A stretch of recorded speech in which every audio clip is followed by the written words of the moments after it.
Alrighty, so before I begin this preview of match week number 22, I just want to say happy early Canada Day to our friendly neighbor up in the north in Canada, as tomorrow is Canada Day. And unfortunately, there's not going to be a day game during Canada Day. And I can understand that, Apple TV, ever since they took over the broadcast, right, they want to have as much game in that busy stretch between 7:30 p.m. Eastern all the way up to midnight 30 p.m.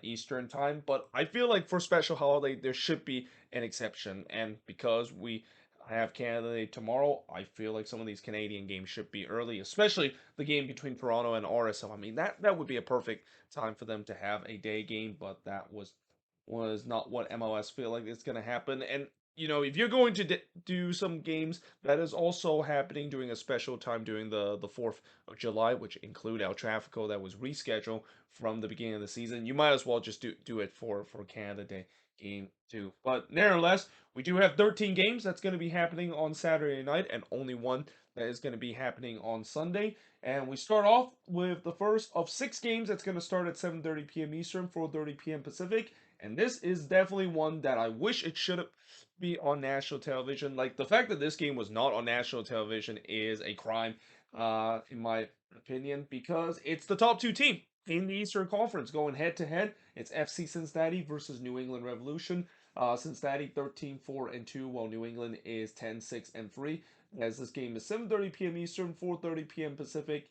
And in terms of the all-time meeting, well, it's been pretty much in favor of the Revs, 5-2-1 in favor of New England. And the key points coming into this one for Cincinnati, they're looking to go 11 in a row in terms of home wins. They already broke the record of the most consecutive home wins in all competition at 13, and they're trying to make it 14 in this one. And they're also trying to tie the second longest and surpass the Quakes, who of course did it back in 2003, start the season with 10 win in a row, which I believe also if they do start the season with 11 home wins in a row, I think that's a record in terms of teams that start the season with the most consecutive home wins to begin with. But for New England, they're trying to spoil that because the refs, they have not lost to Cincinnati. They tend to love to play against Cincinnati, except for the first ever meeting, which is kind of weird because Cincinnati has been bad for a couple of years when they came into the league, and one of the first win that they had on the road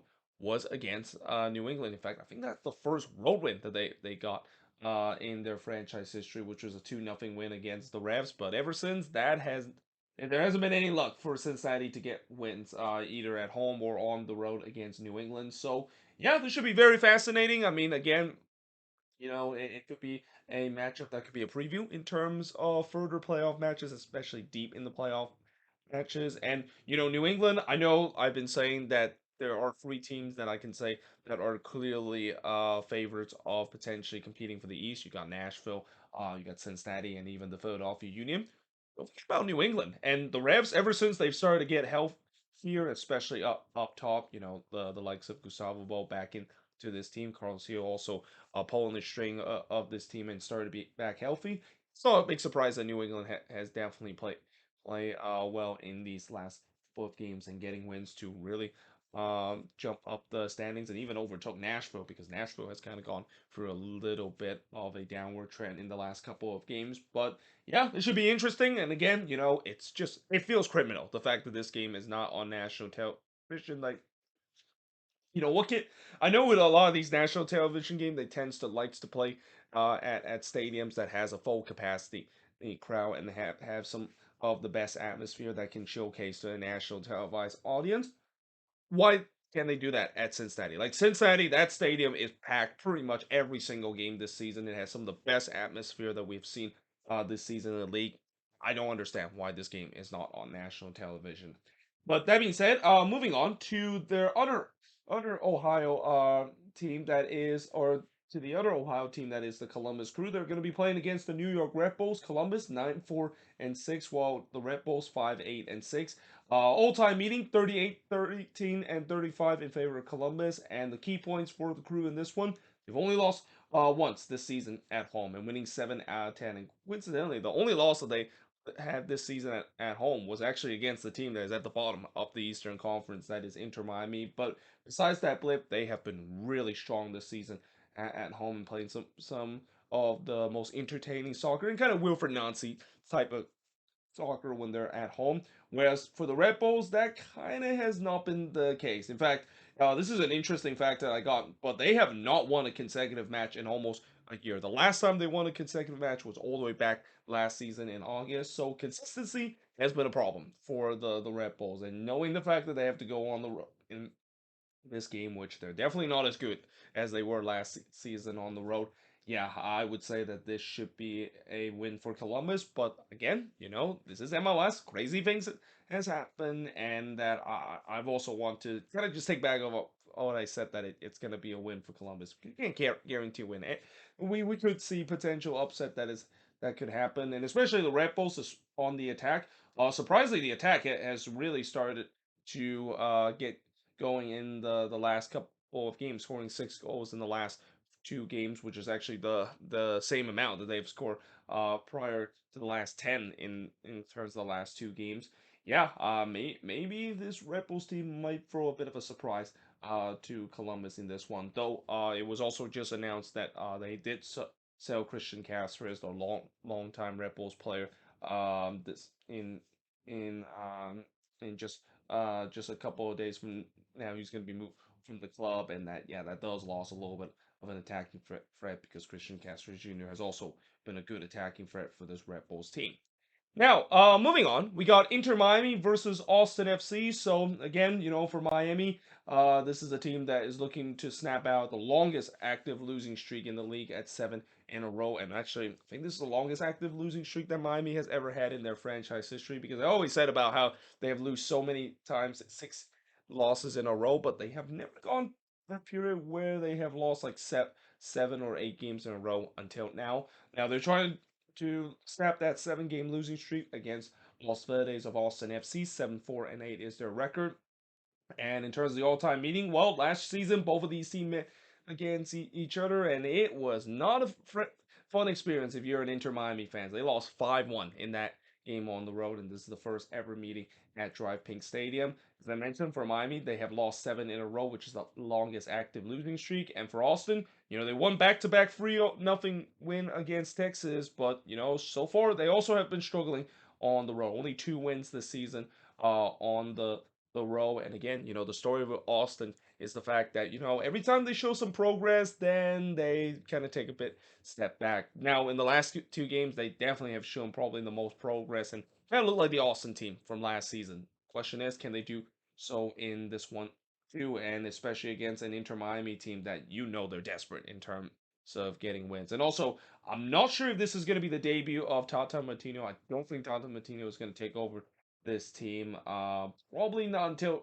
July. But one thing I will also say for Inter Miami, and if you're an Inter Miami fans, it'll be your last opportunity to watch your team play at home until the prices are just going to be ridiculous. Because I think this is the last home game that Inter Miami will play before Messi arrives to this team. And once Messi arrives with this team in that first home game against Cruz Azul, which is actually on sale right now, the tickets are just ridiculous. Like those tickets are like MLS Cup level kind of tickets, and even more with some even selling for as high as like $3,000 or $4,000. Like, I mean, no thanks. In terms of me trying to spend some money, and I get it. You want to get a chance to see the goat in person, and it's such a watershed moment in the league. But for $4,000, I mean, yeah, that's a little bit but off a stretch. So again, if you're an Inter Miami fans and you really want to see your team play at home for cheap, this is really the last time to do so, because after that, even after that debut for the rest of the season, tickets prices are going to be at least $200 to see Inter Miami uh, play, even if they're at the bottom of the East, because that's what Messi and his company coming to Inter Miami does to the tickets prices and the demand in terms of casual fans are going to really tune in to watch this team, even if this team is sitting at the bottom of the East. Now, moving on, we got Montreal versus NYCFC. So Montreal 8-2-9, while NYCFC is 4-9-7. And this is kind of an interesting one because this is a game between one of the best home team in the league against one of the worst home or one of the worst road team this season.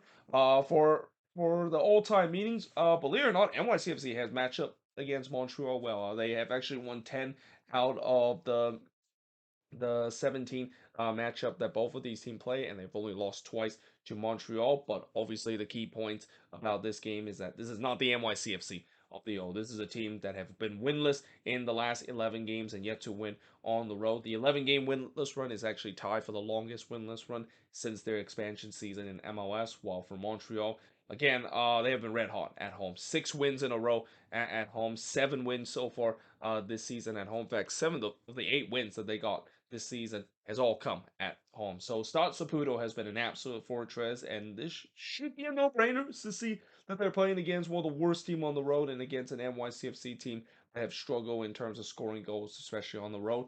You would think there should be another home win for Montreal, but we'll see. This is kind of like one of those games where you can say that it's pretty clear that we know who's gonna win that, but this is MLS. It's hard to predict. Sometimes it can throw a bit of a curveball, and maybe this could be one of those. And at least if you're NYCFC, you hope that that is the case because on paper, this is one that you think Montreal should be able to win, especially with the way that for whatever reason they just feel more comfortable playing at home. They've just been playing very well this season at home and playing kind of different brands of soccer. They can grind out wins at home. They can play some pretty soccer that you would think that Wilfred Nancy is still in charge of this team, though, credit to Hernan Lasada. I will say that for Hernan Lasada, I haven't really heard any complaints from those Montreal players about the intense city training that he, of course, put with DC, and I feel like maybe that's something that is not only good for Montreal, but good on Hernan Lasada. Maybe have learned a bit of a lesson in terms of not really trying to do that crazy kind of intensity, any kind of training session and play such an intense kind of soccer that we see when Lasada was with DC, but more play like a more balance and just a tough to play home kind of mentality as they have done this season for Montreal being one of the hottest team at home this year.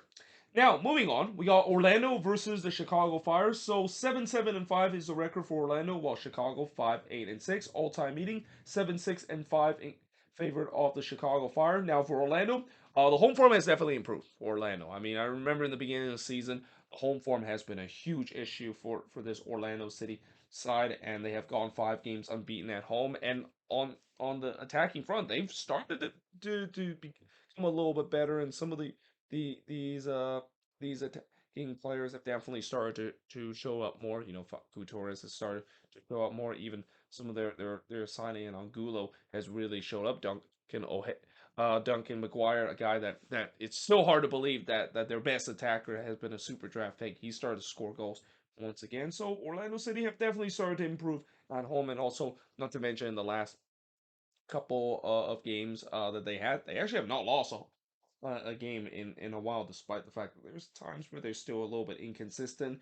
Whereas for the Chicago Fire, they have won back-to-back road games and have only lost once in the last 5 games. It's hard to believe, this is a Chicago Fire team that I mentioned. The Fire is a team that always find ways to really punch their fans in the gut. But lately, I mean, it has happened, but it hasn't happened at a regular basis, and I think that's kind of an improvement if you are in a Fire fans perspective. Then again, Fire fans will say maybe this is just some false hope and the fact that they're gonna go bad again, because we saw that kind of happen last season too, where they kind of went into a good run near the end of August, and then they just completely collapse in September and October. And we'll see whether it maybe will be the case in this one. And again, not going to be easy against an Orlando City side that, as I mentioned, they've been much better this season. Were much better lately that when they're playing at home, and I think it shouldn't be a big surprise, mainly because of the way that it does get hotter in the summer month, and teams are having trouble in terms of dealing with that humidity on the road against Orlando City. Now, moving on, we got Toronto versus RSL. So as I mentioned, this is a game that could have been happening as a lone game to celebrate Canada Day, but it didn't. It wasn't the case. I mean, I remember for a couple of years, TFC usually have some games on the daytime during Canada Day. Same thing with Montreal. But coming into this game, Toronto 3-10-7 and is one of the worst team in the West or the Eastern Conference. In fact, I think they have the fewest wins so far out of any team in the league because Or actually, no, that's not true. Colorado actually has the fewest win in the league out of anybody, but they definitely have one of the fewest wins and probably the fewest in the Eastern Conference because I think Miami have won 5 times this season, and it's hard to believe Miami has actually won 2 more games than what Toronto has. What has hurt Toronto this season has been just way too many draws, like 10 draws already this season, and they're on point in terms of trying almost equaling the record in terms of the most draw this season. The record I think is still 18 that was set by the Chicago Fire, and I think Nashville also came close in terms of reaching that mark. But this is more looking like a Chicago Fire team that reached that record with 18 draws when they only like won 6 games that season. Then what we see Nashville who had like 18 draws that season but only lost 4 games and they were able to make it to the playoffs. RSL meanwhile 7-6-7 in terms of all-time meeting 9-4-6 in favor of RSL, and for Toronto this is the first game under interim head coach Terry Dunfield, who looked to end a 5 game winless run. I mean, this team has not won a game in the last 5 games, and we'll see whether or not, if there's going to be a new head coach boost that we usually see happen whenever an interim head coach comes in. But if that is going to happen, they're going to be facing against probably the best road team, or actually not probably, but literally the best road team this season in RSL. They have not lost an away game in the last 9 games and have won a leading 5 away wins. I mean, this team has been a role warrior team, and I've mentioned, it's very strange seeing RSL playing much better on the road compared to playing at home because for many years that's been kind of the opposite of where they are always good when they're playing at Riot, but when it comes to their road form, that's just not been the case. So we'll see whether that continues in this game against Toronto, and it could be the case that it could continue because I mean TFC hasn't been bad at home this season, but they just drawn way too many games and have not looked good whatsoever. But then again, they haven't lost a lot of home games, and not to mention the new head coach boost. It is definitely a thing. Moving on, we got FC Dallas versus LAFC. So this is a matchup between two teams that are definitely suffering severe injuries concern on opposite part of field because while Dallas is having problem in terms of the attack with injuries or international duty, LAFC has problem in terms of the defense where once again they have to rely on a makeshift defense in this game against FC Dallas. Now LAFC 9-5-4 while Dallas 7-5-7, and this is the first of I believe 4 games that's going to be starting at 8:30 p.m. Eastern, 5:30 p.m. Pacific. Or no, actually I'm looking at the board and there's actually 3 more games that's kicking off that time. So yeah, there's going to be 5 that's going to be happening time, and I believe this is actually one of the rare week and probably the only week where we actually see a game that doesn't start at 9:30 p.m. Eastern, 6:30 p.m. Pacific.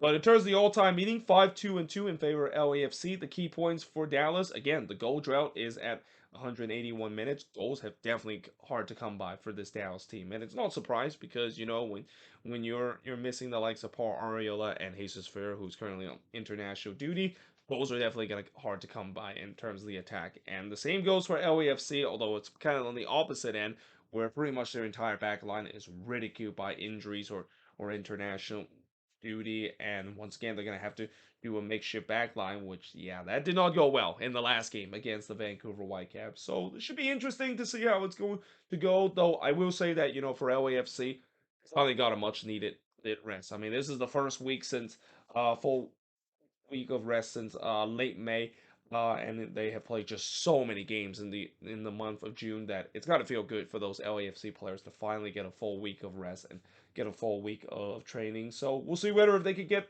themselves back in the winning column in this game against a Dallas team that have struggled to score goals. But moving on in terms of the next match, it's Sporting KC and the Vancouver Whitecaps. So this is kind of an interesting one because Sporting KC we talked about they kind of revitalized their season in the month of May, but in as soon as the month turned to June, it's been the complete opposite. It feels like they're back to where they were in the first 10 game of the season, being snake bin, even though they outperformed the expected to see goal and not playing well at all both home and on the road.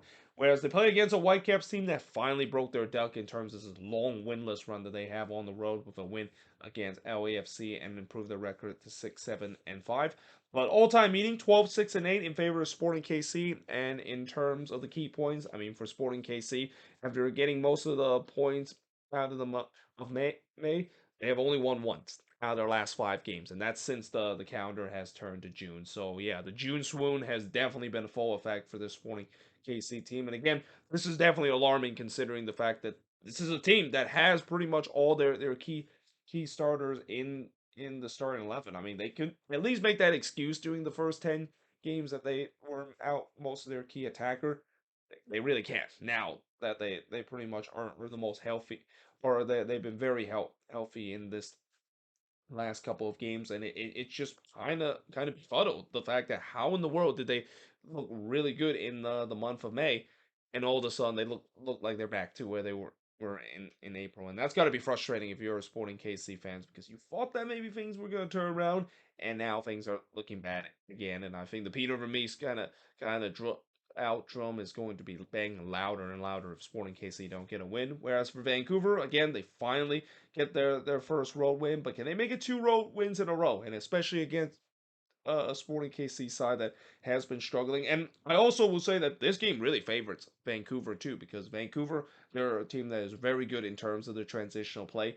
Sporting KC has struggled in terms of that. So, Vanni Sartini, there's a chance that Vancouver can pull it out in this one. And again, especially against a struggling Sporting KC side. I mean, this Sporting KC side are desperately need a moment where they feel like they're especially in rock bottom territory to turn things around. Because the last time when they were in this moment where they really hit rock bottom, they finally got a big win, and they're just looking for that. And we'll see whether this is going to be that game. With that being said, I am now going to switch boards and look at the last 6 games to finish off match week number 22.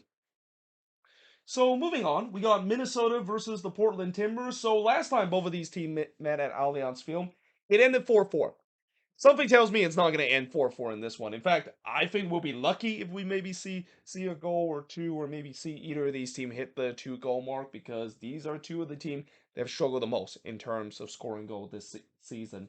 Minnesota 5-6-7, while Portland 5-7-8. And in terms of the all-time meeting, I will say that the Loons really enjoy playing against the Timbers. I mean, besides that one playoff loss that they have looked dominant against the Portland Timbers. 8-2-4 is their record. And the key points for Minnesota coming into this game, first of all, Teemu Pukki will not be debuting in this game because I think the transfer window doesn't open until July 5th. So yeah, he's not going to be available at the earliest. Maybe as soon as next week too, because I think the Loons after this game they won't play another one until July 8th. I don't think they play during the a couple of games that's going to be happening on 4th of July. So there's a chance where Teemu Pukki could make his debut as soon as the next game, but it's just not going to be this one.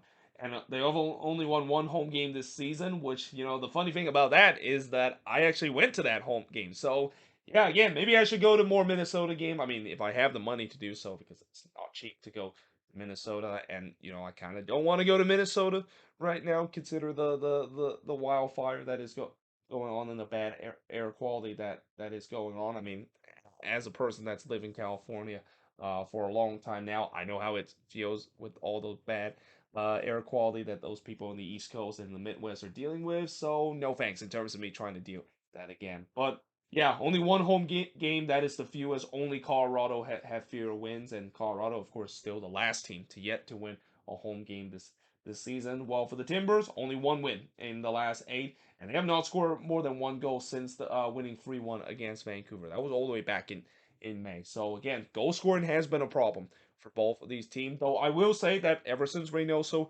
has been in this Minnesota team, the Loons have definitely looked much better going for on the attacking end. And again, if there is a game where they really desperately need a home win, again, it's kind of surprising the fact how much this team has struggled at home this year. This hasn't really been the case for this team, even in the last year or so, where they haven't been as strong at home as they were in the first season, where they absolutely made Allianz feel a fortress when the stadium opened. So yeah, it's all about getting that home wins, and hopefully here at Wonderwall again. I mean, the good news I will say about Minnesota is that they have won another home game, which was in the midweek game against FC Kaiserslautern. Though again, I don't understand why this team decided to schedule a midweek friendly I mean, I know they usually do it in June, but it's just kind of feel like it's not a good time to do.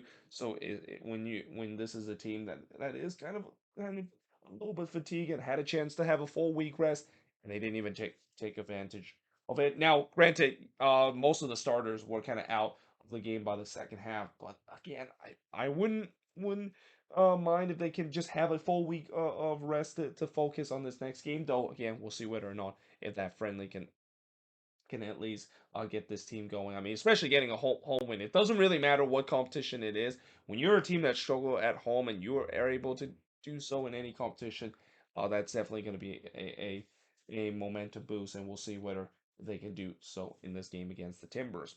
Now, moving on, we go to Nashville where they play against DC United. Nashville 10-5-5, while DC is 7-8-5. Now, in terms of the all-time meeting, it's been all Nashville. They have won 3 out of the 5 games. While DC still searching for their first win against Nashville.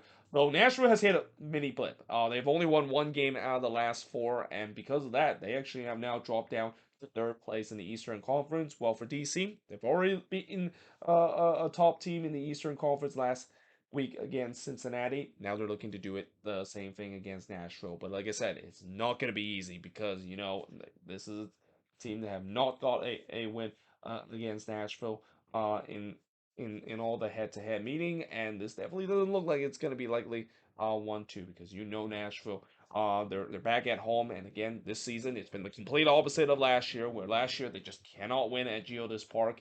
This season they have pretty much been one of the strongest team when they're playing at home, and Geodis Park has really started to become a home ground. And I also wonder whether that has to do with the fact that whenever you're a team that you're building a new stadium and you're playing in your new ground, it's going to take time to try and to adjust before you actually feel like you're actually playing a home game. And I think that was kind of the thing that Nashville kind of just. I mean, they had to take time before finally realizing that, hey, Geodis Park is finally our home ground and not actually at Nissan Stadium that they've been playing in their first 2 seasons. So, yeah, on paper, this should be a win for Nashville. But again, DC, they can pull some bit of a surprises. I mean, Wayne Rooney team, when they do show up, they could beat anyone. And that Nashville's got to be careful in this one, too. But moving on, we got St. Louis versus the Colorado Rapids. So this is one of those rare matchup where it's first versus dead last in the standings. And again, whenever you see these kind of matchup, you're thinking, well, this is going to be an easy win for the team at first place. I don't know about that. I mean, especially in this one, yes, I know people will just write Colorado off in this one easily because they have really struggled this season, but St. Louis has also struggled lately too. I mean, last game really they finally got their first win to end that 4 game winless run against the Quakes, but really a lot of that has to do with the fact that one of the guys that they recall in Samuel Adeniran and Roman Berkey was just stealing all 3 points away from the Quakes in that one. But in terms of the all-time meeting, there's only been one draw between both of these meetings. In fact, that was actually the first draw that St. Louis City has ever had in their franchise history. And keep in mind, a lot of the reason why St. Louis has been struggling is that they've been suffering some injury problems, especially some of their key players like João Claus and Edouard Leuven, and even their star-studded center back Joakim Nelson still not available for this team. And for Colorado, again, winless in the last 8 and dead last in MLS. And it's hard to believe 2 of the wins this season has come on the road, which is, again, 2 wins is the fewest out of any team in MLS right now. And that, on paper, St. Louis should win this one. But with the way that they have struggled going forward on the attacking end, that's going to be something that's going to be interesting. And especially against this Colorado team that, I know there's been times where their defense has been kind of been all over the place. There's been times that they have shown some good defensivity, and I think they're going to have to do that in this one against a St. Louis team that, at home this season, they have won their share wins at home, but it's not like they're unbeatable at home. I think they've only lost 3 games so far at City Park. So again, that's not bad, but it's definitely not as much as you would think a team that is currently at the top of the Western Conference. But moving on, in the next match, we got the Cali Classico. So anytime when the Cali Classico happen, especially at Stanford Stadium, I wear this. This is the San Jose Clash kind of throwback jersey that I got when MLS decided to kind of have these throwback jersey from Mitchell and Ness, and I of course got this one, and I thought this would be appropriate time to wear this, especially it is a rivalry thing all the way back to 1996, and that I don't care what people say, but Cali Glasgow is definitely going to be one of the more historic rivalry, and it's still right up there in terms of being the top five rivalry in the league. Even if I know recently it has kind of started to kind of fade away, especially a certain LA team has kind of made El Tráfico being the main rivalry in California, and maybe even down the line when San Diego does come into the league, I think there could be more focus on the SoCal region of those three teams. And could you say that maybe the Quakes could be the first team to not only be a third wheel team, but also a fourth wheel team in the California region? But that being said, the Quakes 7-6-7, while the Galaxy 3-6-9, as this is the first of two games that wrap up in terms of the Saturday night action. All-time record is 42, 17, and 33 in favor. And I don't know why I wrote Seattle here. That actually is wrong here. Actually should be Quakes here. Yeah. 42, 17, and 33 in favor of the Galaxy in the all-time Cali Classico meeting. And this is only in league play too. They have met in other competition like the U.S. Open Cup before. But in terms of the key points, again, the Quakes, they have only lost twice in the Cali Classico at Stanford Stadium. But unfortunately, one of them came last year. Last year actually was the first time they lost a Cali Classico since 2014. Though, again, last year I would say that, I mean, I don't want to make this as an excuse, but, last season, with the way that Cali Classico was moved to September because, they had some electrical power issue after there was a wildfire near the stadium that pushed the game back to September. And by the time September came, the Quakes were already out of the playoffs while the Galaxy was still battling for playoff position. And you just feel like there wasn't as much pride in terms of that game compared to what we see before. Now, I think this is going to be different. I'm pretty sure the Quakes are going to be really showing up, and especially they know they want to avenge that loss against the Galaxy on the road, which that game against the Galaxy on the road, that has to go down as one of the worst loss this season for the Quakes and one of the worst performance that they put and one the most flat performance that they put this season. And again, I think they should be up for it in this one. I mean, they were up for it when they were playing against LAFC at Levi Stadium. So I mean, this is going to be similar. It's going to be even more fans, 50,000 in the stands to watch this one. Though what's also kind of interesting about the Galaxy, despite them being near the bottom of the standings, they actually have not lost since Chicharito went down with a season-ending injury. In fact, they have been unbeaten in the last four games. So again, I know the Chicharito injuries it has really dampened this team, but it's almost like they're playing for Chicharito in the last couple of games. They're still fighting hard in these last couple of games, so that's kind of one thing that the Quakes got to be worried. They cannot just think the Galaxy is going to be a push over, and I'm pretty sure the Galaxy are not going to view that too. Though again, if you're the Galaxy, what's kind of interesting is the fact that you got this game that's going to be happening on Saturday, and then you got El Tráfico against LAFC, and that I mean, I mean this is kind of a weird way for them to kind of schedule like this, and it shouldn't be with the way that game that the Galaxy play against LAFC. That should have been the beginning of the season, but this kind of creates a weird situation where the Cali Clasico is still a big rivalry, but is it maybe kind of like a trap game for the Galaxy, knowing that they might be looking too much forward into that LAFC game without realizing that hey, you got to also play in the original California Classico and a battle between two historic California team in this Cali Classico. So yeah, again, that's also an interesting uh look in terms of this game. But otherwise, I'm excited to attend this game. I have not missed a Cali Classico since 2015. I'm planning to go to another one, and hopefully this time they're gonna be back in the winning ways in this one against the Galaxy. Moving on, we got Seattle versus the Houston Dynamo. So Seattle 8-5-7, while Houston 8-3-8. And in terms of the all-time meeting, 16-7-6 in favor of the Dynamo. Seattle, of course, is the only team this season to able to get a road win against the Houston Dynamo this year. But again, this is a Sounders team. Goals has pretty much just been dried up in the last couple of games. They have gone now 300 plus minutes since their last home goal, and you can even tell the fans are starting to become restless too. Like in the last game, you can just hear that they were ready to explode if their a goal finally is scored, because anytime when you go that long without scoring a goal, I mean I don't blame those Sounders fans starting to become a little bit restless and getting frustrated that their team is not able to just do the most simplest thing, which is put the ball into the back of the net. I mean, it's getting to a point where that meme where some of the fans they bring like arrows and they basically point to where the goal is. I think Sounders fan probably might be start thinking about doing that, especially their supporters. Maybe start thinking about doing that if they go goalless again in this one against the Houston Dynamo. Now the Dynamo, we talk about this team again. This team, just like RSL, a very strange team where they've been able to win most of their game at home, but when it comes to the road form, that's been just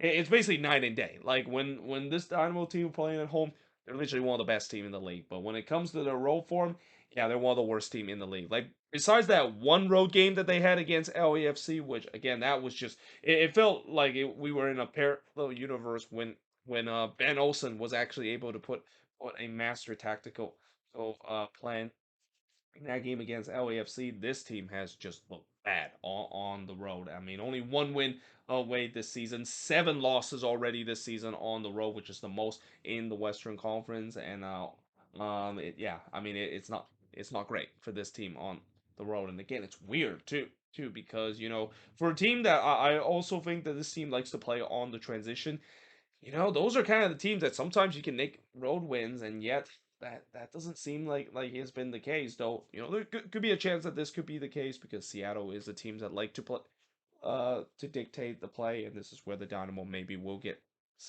some of those chances. And there are times where Seattle has kind of look a little bit vulnerable whenever the transitional play go the other way. But that being said, moving on into the last game, we got Atlanta versus the Philadelphia Union. So this is the lone Sunday game that start at 4 p.m. Eastern, 1 p.m. Pacific. Atlanta 7, 8, and 5, while the Union 10, 4, and 5. And in terms of the all-time meeting, it is 4, 5, and 4 is the record. But in terms of the key points for Atlanta, they have only won one out of their last 7. And as much as I've always talked about Atlanta games, it is much watched TV, and I can understand why this game is on national television because Atlanta and the Philadelphia Union has started becoming a bit of a rivalry, especially going back to those CCL affairs that we saw a couple of years ago, being like a dogfight whatsoever. Maybe that's why Fox and MLS want to make this as a national television game. But I think most of that has to do with the fact that it's not an Atlanta game. If there wasn't a 90th minute goal that is being scored either by Atlanta or their opposition. Whereas for the Union, again, they only lost once in the last 10 games, and they have not lost to Atlanta in the last 6 head-to-head matchups. So, in terms of the all-time meeting, it used to be Atlanta that always find ways to beat the Union. It's been the opposite in the last couple of games. So, yeah, this should be interesting. And again, for Atlanta, you just got to feel like this is a game that I don't want to say it's a must-win game for them because it's kind of tough to say it's a must-win game when you have a team that is struggling and you're playing against one of the hottest team in the in the league so far. But you kind of sense that it is with the way they just have just such a murderous road coming up. I mean, they still have to play the likes of Nashville, FC Cincinnati, New England in these next couple of games, and again, that is probably the most tough their murderous row and toughest schedule we've seen any team has to face. And again, Atlanta, we'll see whether or not if they can get out of it with at least a couple of wins. Because if not, this team can be sinking down the Eastern Conference relatively fast, and we'll be seeing similar to what we saw last season, where they got off to a good start and then they just completely crashed out by the second half of the season. But there you have it. That is pretty much it for the preview of all 14 of these games. As always, let me know in the comments below what do you think of these games, and make sure you leave your prediction for all 14 of these games that's going to be happening tomorrow, and also the long game that's going to be happening on Sunday. But until then, hope you guys enjoy this video. If you do, make sure you guys leave a like, smash the subscribe button, and yeah, I of course will see you guys next time.